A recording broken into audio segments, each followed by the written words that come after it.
السلام عليكم ورحمة الله تعالى وبركاته. مرحبا بكم معايا في قناتي وصفة واستفادة. نتمنىكم تكونوا بألف خير.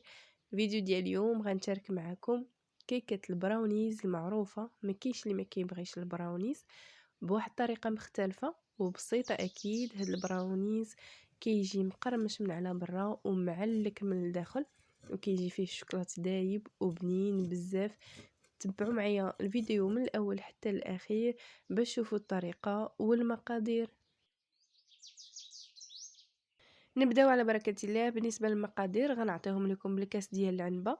بالنسبة اللي ما كيتوفرش عنده الميزان واللي عنده الميزان غنخلي لكم المقادير بالغرام في صندوق الوصف. عندي 200 غرام ديال الزبده، هنا خدمت بالزبده ديال البواطه، كيف ما تقدروا تخدموا بالزبده ديال العبار، كيبقى لكم الاختيار.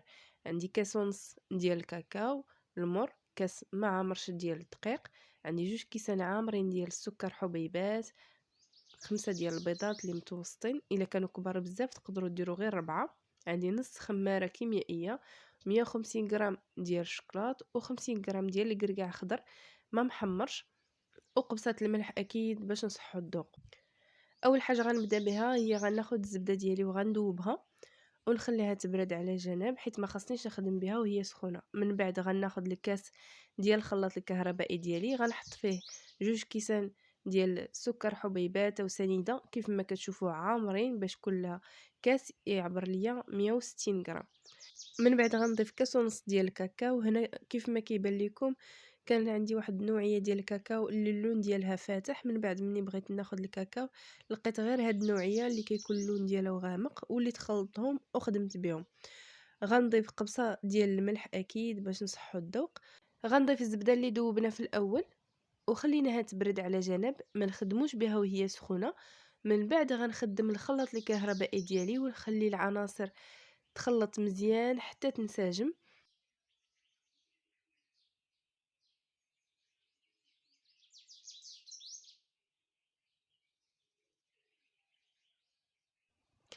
من بعد ما تخلطوا لي العناصر مزيان غتكون عندنا واحد الخليط اللي كيكون ثقيل بزاف.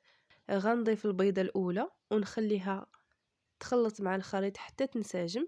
من بعد غنضيف البيضه الثانيه وانا كنخلط وكنضيف بيضه ببيضه حتى نكمل 5 البيضات اللي عندي كاملين.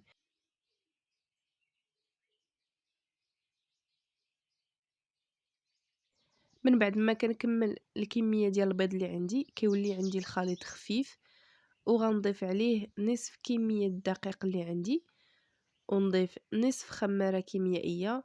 كيف ما قلت لكم ما كنديرش الخمارة كلها، تقريبا واحد 3 غرام. وغنكمل الكمية اللي بقات عندي ديال الدقيق ونخلط الخليط مزيان حتى ينسجم الدقيق مع باقي المكونات. كيتكون عندي واحد الخليط اللي كيكون القوام ديالو شويه ثقيل على القوام ديال الكيكه، بما اننا خدمناه بالخلاط الكهربائي. اما بالنسبه للبراونيز اللي كنخدمو بالطريقه التقليديه اللي كندوبو فيه الزبده والشوكولاط عاد كنخلطوه مع العناصر الاخرين، فهو كيكون ثقيل على هذا الخليط اللي خدمت معكم انا اليوم.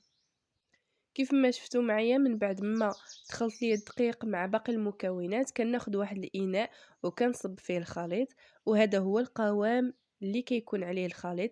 كيجي شويه ثقيل على القوام ديال الكيك اللي موالفين كنخدموا في العاده. من بعد غناخد الشوكولات ديالي اللي غنقطعو قطع صغيره. انا خدمت بهاد النوعيه، كيف ما تقدروا تخدموا باي نوعيه نتوما بغيتو. بالنسبه للمكونات ديال البراونيز تقدروا تخدموه باي نوعيه متوفره عندكم، وكيبقى على حسب الاستطاعه نتاع كل واحد.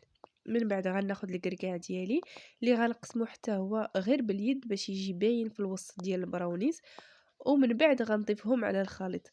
هنا تقدروا تستغنوا بتاتا على الكركاع، كيف ما تقدروا تعوضوه غير بالكاوكاو او الفول السوداني، بشرط انه يكون محمر من قبل، ماشي بحال الكركاع اللي كنخدموا به هو خضر. كيجي رائع. انا فايته خدمته غير بالكاوكاو، كيجي بنين بزاف وكيتواتى البراونيز مع النكهه ديال الكاوكاو محمر. من بعد غنخلط مزيان هاد المكونات حتى ينسجموا، وغناخد واحد الاطار اللي غنغطيه بورق الطبخ ضروري، ويمكن تخدموا باي قالب عندكم، شرط انكم ديروا فيه ورق الطبخ او تدهنوه مزيان بالزبده وضروري من الزبدة ماشي الزيت، حيت هي اللي كتعاوننا باش ما يلصقلناش البراونيز في المول ديالنا.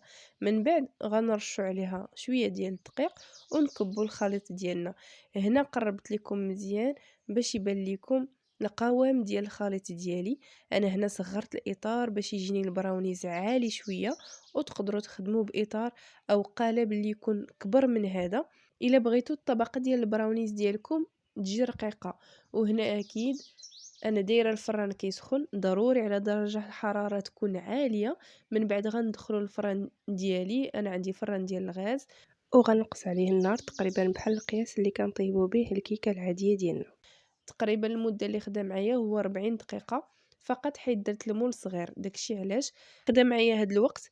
نتوما الا كبرتوا المول ديالكم غياخد معكم وقت اقل. طيبته من التحت حتى قصاح من الجوانب، ودار واحد القشره في الوجه ديالو. من بعد شعلت عليه ما كاملاش تقريبا واحد 3 دقائق من الفوق وخرجته. كيكون منفوخ في الفران. من بعد ما كتخرجوه كيتفش عادي، ما تقولوش راه خسر لكم. هكذا كيكونوا الجوانب ديالو والوجه ديالو مقرمشين، والوسط كيكون مازال رطب كيف ما شفتوا معايا.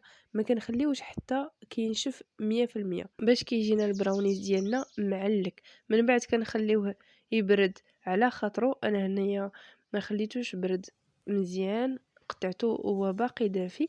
كيف ما غتسمعوا معايا القرمشه اللي كتكون فيه، كيكون الوجه ديالو مقرمش وكيكون معلك من الوسط ديالو.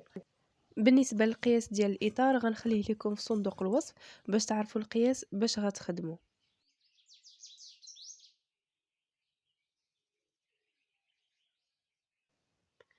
بالنسبه للبراونيز ديالكم من بعد ما كيبرد كتقطعوه كيف ما بغيتو نتوما، اما مربعات او مستطيلات. كتكبروا القطع او كتصغروهم، كيبقى على حسب الاختيار ديالكم وعلى حسب اللي كتفضلوا نتوما.